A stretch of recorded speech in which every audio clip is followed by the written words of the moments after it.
máls tekur háttvirtur 9. þingmaður Reykjavíkurkjördæmis suður, Birgitta Jónsdóttir, og talar af hálfu hreyfingarinnar. Frú forseti, kæra þjóð. Nú ég búin að vera í rúmlega ár á þessu sögulega þingi, þar sem hriktir í stóðunum og flestir hér inni virðast ekki gera sér almennilega grein fyrir því að virðing þessara stofnunar meðal þjóðarinnar glötuð. En það einmitt í þessari glötun sem tækifærin felast. Í hinu algera hruni tækifæri til að byrja upp á nýtt. Okkar að finna það tækifæri og hrinda því í framkvæmd. Til þess að það sé mögulegt verða ráðamenn að hafa hugrekki. Þjóðin gaf tóninn þegar hún tók stund völdin í sínar hendur og krafðist breytinga, og þáverandi ríkisstjórn hrökklaðist frá völdum. Margt af því sem kallað var eftir hefur orðið að veruleika. Þeir ráðamenn sem krafist var að segðu af sér á þeim tíma voru tilneyddir til þess, en það bara ekki nóg. Ef það skortir sýn, dug til framkvæmda og hugrekki til að skapa hér nýjan veruleika, þá blasir við að ekkert muni breytast. Sömu aðilarnir halda áfram að arðræna þjóð og land og sömu klíkurnar sitja að hinum svokölluðu kjötkötlum. Það sennilega ekki neitt eins óþægilegt og óvissan afkomu og framtíðarhorfur.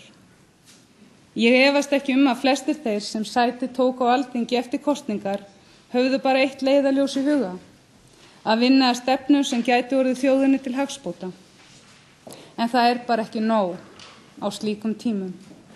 Því pólitískar stefnur flækjast fyrir, grunnþarfir mannsins gleymast og svo einfalda staðreynd að við eigum bara þessa einu jörð saman og það ekki hægt að redda nýrri með kúluláni. Ein af grunnþörfum mannsins vatn.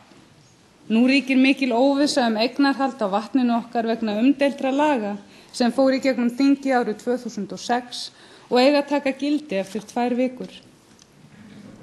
Ég lærði þegar ég var unga árum að maður ætti aldrei land. Enginn á land. En við gætum lands og þeirra gæða sem land færir þjóð. Okkur ber að gæta landsins sem við upplifum sem okkar á þann veg að næstu kynslóðir geti notað sömu gæði lands og við, og þannig þarf það alltaf að ganga koll af kolli, kynslóð eftir kynslóð, eða að það verður ekki neitt eftir fyrir komandi kynslóðir. Það svo auðvelt að glopra lífsgæðunum úr höndum okkar ef við förum ekki varlega og pössum þessi gæði eins og sjáaldur augn okkar. Helgina vaknaði stór hluti þjóðarinnar við þann veruleika að við gætum verið að glopra frá okkur bláa gullinu, vatnin okkar, en maður drekkur ekki gull og því finnst mér sú samlíking ekki góð. Við erum að glata lífinu ef við glötum vatninu, en hvernig hægt að glata vatni? Það allt fullt af vatni á Íslandi. Einkavæðing vatns ekki bara hættuleg hugsun, heldur háskalegur veruleiki sem aðrar þjóðir hafa þurft að heyja harða baráttu gagnvart. Bólivía glataði vatninu sínur í hendur einkaaðila. Það var fyrirtæki Bechtel sem reisti hið víðfræga álver í Reyðarfirði sem fékk vatnsréttindin í sínar hendur þar í landi.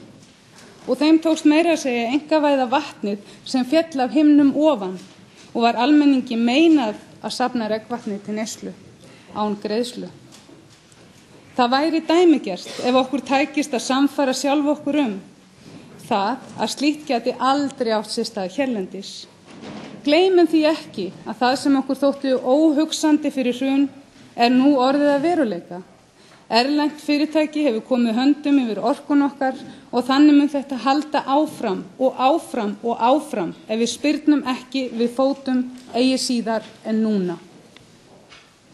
Sjálfstæðisflokkurinn vill ekki fella úr gildi þessu umdeildu lög frá 2006 sem hafa sem betur fer ekki öðlast gildi og því búum við við gömlu lögin sem skapa ekki þessa hættu á einkavæðingu. Það síðasta sem væri skynsamlegt að gera núna að skapa áframhaldandi óvissu vatnið okkar og því skora ég á þingmenn Sjálfstæðisflokksins að endurskoða afstöðu sína varðandi vatnalögin og standa ekki í vegi fyrir að þau verði felld úr gildi. Það ekki hægt að bjóða þjóðin upp á meiri óvissu en hún býr við nú þegar. Það bara ekki ásættanlegt. Ef Sjálfstæðisflokkurinn kýs að halda þingi og þjóð í gíslingu út af þessu máli, þá ljóst að þessi flokkur má alls ekki komast til valda langa hríð, því hans stefna beinlínis hættuleg þjóðarhagsmunum. En ég gæti svo sem eitt dýrmætum tíma hér í kvöld í að kvarta yfir núverandi ríkisstjórn og ríkisstjórnum allra tíma.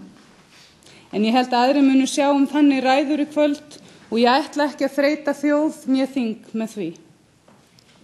Frekar vil ég benda á að öryrkjar og eldri borgarar búa við hörmuleg kjör og virðist þessi hópur fólks fá ákaflega lítinn skilning á því að fæstir þeirra geta dregið fram lífið á þeim mánaðarskammti sem þeim úthlutaður.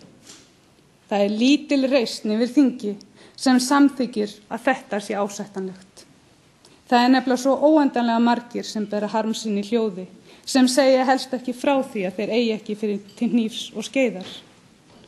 En hópurinn sífellt stækkandi sem nauðbeygður til að standa í löngum biðröðum til að fá sífellt smækkandi matarskammt hjá hjálparsamtökum sem úthluta mat. Samtökin anna ekki eftirspurn. Já, það lítil reisn yfir þingi sem samþykkir slíkt. En vandamálin sem að okkur steðja virðast vera óyfirstíganleg ef við höfum ekki dug og þor til að gera eitthvað róttækt og hugsa til framtíðar og hætta að reyna að tjasla í götin á ónýtri aðferð sem á endanum kom okkur í það þrot sem við búum við í dag.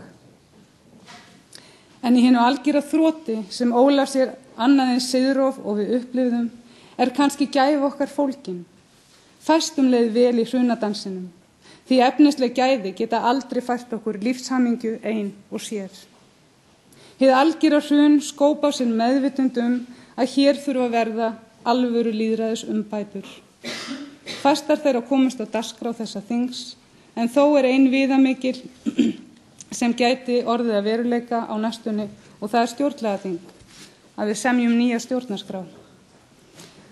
Ég verð þó að viðurkenna að mér finnst hugtakið stjórnarskrá frekar þurrt og óspennandi og stjórnlagaþing kveikir ekki í mér sem orð nema það sé frekar hugsa sem þing fólksins, samkoma almennings samfélag sitt. Kannski tekið þetta orð í sátt ef að stjórnlagaþing það slíku þingi. Þing fólksins, vettvangur orðræðu hvert við ætlum saman í framtíðinni. Hvað finnst okkur mikilvægast og hvað það sem við getum öll verið sammála Ég veit ekki hvað öllum finnst mikilvægt, þess vegna langar mig til að fá tækifæri til að eiga þetta samtal við aðra Íslendinga. Mig langar að heyra hvað fólki finnst að verði að vera í stjórnarskrá, samfélagssáttmálanum okkar. Mig langar til að ræða við fólk það og sjá hvað fær þjóðarsálina til að slá í samhljómi. Ég held nefnilega ef að fólk væri hvatt til þess og gefi tækifæri og verkfæri að það myndi vilja hafa svo miklu meiri áhrif á samfélagið sitt en flestir gera í dag. Takk fyrir að hlusta.